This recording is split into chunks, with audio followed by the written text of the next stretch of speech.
In this video, we'll be taking a look at two NFL games happening on December 27, 2025, and providing you with free team picks and total picks for each one of those games, so 4 picks in total. Welcome back to Cash Out Sports. Let's dive right into it. Oh, and don't forget to subscribe and to click the bell icon to get notified as soon as these videos get released, so that you have more time to plan out your bets as we provide these videos on a daily basis. So that I can guarantee that you'll have all the important information that you'll need on these two NFL games after fully watching this video.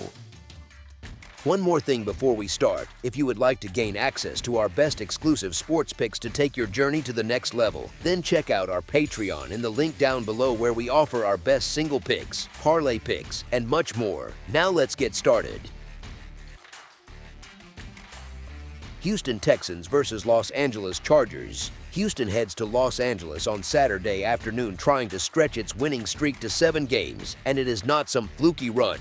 Those 7 wins include Jacksonville, Buffalo, Indianapolis, and Kansas City, and that was with Patrick Mahomes still on the field and the Chiefs fully in the mix. This is very much a real surge, not a sugar high. DeMeco Ryans has this team humming, and everything starts with a defense that has a very real case as the best unit in the league right now. The Chargers are on a 4-game heater of their own, but it has felt a lot shakier. They survived Philadelphia 22-19 in overtime and slipped past Kansas City 16-13 after Mahomes tore his ACL, which changes the tone of that result quite a bit. Outside of those explosions against truly awful defenses in Dallas and Las Vegas, this offense has been sputtering going all the way back to that 35-6 beating from Jacksonville in Week 11. It is hard to picture Justin Herbert and this group suddenly lighting up Houston's defense when they have not even looked right against lesser teams. Both clubs are hot and both are chasing division leaders with 2 weeks left in the regular season, so the urgency is there on both sidelines. The real hinge point, though, looks like Houston's pass rush lined up across from a battered Chargers offensive line. Herbert has been hit more than any other quarterback in the league and has already been sacked 49 times, which is the kind of punishment that adds up late in the year. Houston's defense has piled up 41 sacks, and with this matchup, they are going to pin their ears back and go after Herbert all afternoon, speeding up his internal clock and shrinking throwing windows. I would not read too much into the Texans' 23-21 scare against Las Vegas last week. That had classic look-ahead written all over it. A good team half asleep against a bad one with a far bigger game circled right behind it. You sometimes see that in late December, where the superior roster just tries to get through without showing much. The more authentic version of Houston should be the one that shows up in Los Angeles on Saturday. The Texans are not some juggernaut on offense, but they are competent enough to cash in on the extra chances their defense creates and to handle the moment. That is especially true when they know a win here keeps real pressure on Jacksonville in the AFC South and keeps their larger goals intact. As our first pick for this matchup, the Houston Texans to cover the spread as underdogs is our full game side pick. How good is Houston's defense? It sits number 1 overall at 272.3 yards allowed per game and number 1 in scoring at 16.6 points allowed per game. Against the pass, it is number 4, number 2 in yards per pass attempt allowed, number 4 against the run, number 3 in takeaways, and tied for 6th in sacks. This is also a rematch of that 2024 wild card game where Houston crushed Los Angeles and gave up only 12 points. The Chargers can certainly score more than that this time around, but it may not be by a huge margin.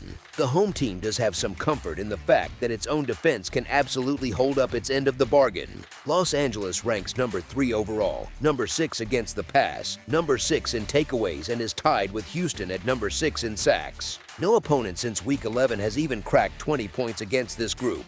The Texans might struggle to get there too, especially given that they have topped 23 points only once since Week 10.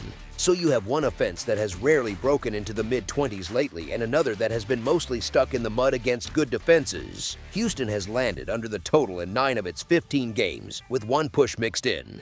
They lead the league in scoring defense, sit 4th in rushing defense at 96.2 yards per game, rank 3rd in interceptions with 17, and 1st in passer rating allowed at 74.1. Those are the kind of numbers that drag games into the mud and keep scoring suppressed. On the other side, Los Angeles has seen the under go 8-6-1 in its 15 games against the number so far.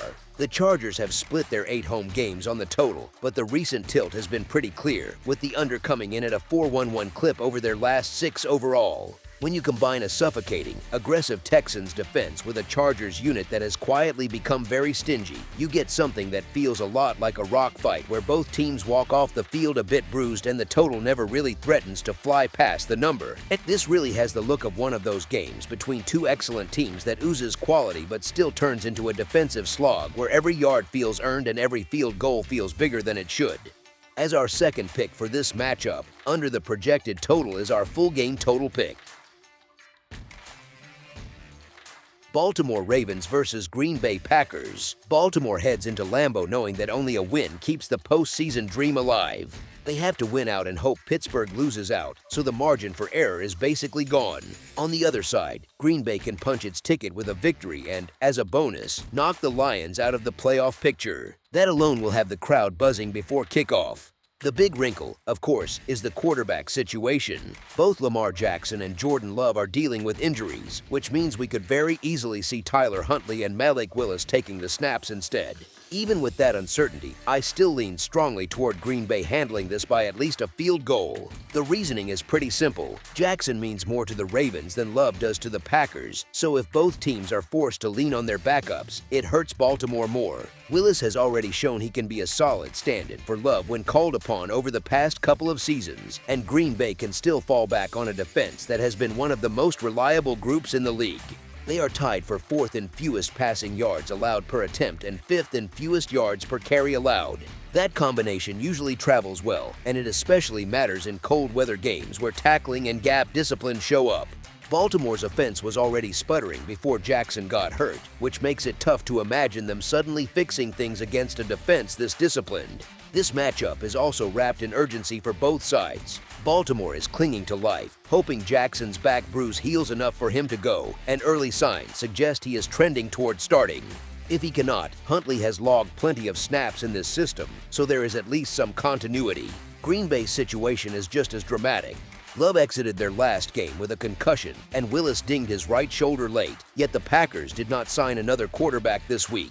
That suggests they expect at least one, and probably both, to be available. Green Bay still has a clean path to the division, especially with Chicago traveling west to face a red-hot San Francisco team. Baltimore, in contrast, is basically watching the scoreboard and hoping the Steelers do not finish the job against Cleveland. On the field, the Packers are more efficient in the red zone, they value the ball more, and they have a deeper group of receivers ready to attack a Ravens pass defense that sits 28th in the league. Baltimore is just 1-6 against teams with winning records this year, which is a pretty loud warning sign in a spot like this. The Ravens have also dropped 3 of their last 4 and have looked shaky for a while, walking into a fired-up frozen tundra with fans fully aware that a win also knocks out Detroit is not exactly a soft landing spot. Put all that together and Green Bay looks better built to handle the moment and cover as a favorite. As our first pick for this matchup, the Green Bay Packers to win and cover the spread as favorites is our full game side pick. Derrick Henry is coming off a huge outing against the Patriots and should once again see a steady stream of carries. Even though Green Bay has been strong against the run, Henry is the kind of back who can still stress a front and force extra bodies into the box. That alone can tilt the rhythm of a game, especially in colder conditions where tackling him gets less fun as the night goes on. Malik Willis has also shown he can move the ball through the air when needed, and he gets a Baltimore defense that has given up the 7th most passing yards in the league. Josh Jacobs has punched in 11 touchdowns in his last 11 games, and that gives this offense yet another weapon the Ravens have to account for in scoring situations. You can almost feel how stressful that is for a secondary that has already been giving up chunk yardage. After a brief stretch where the Ravens' defense looked like it had stabilized, things have drifted back.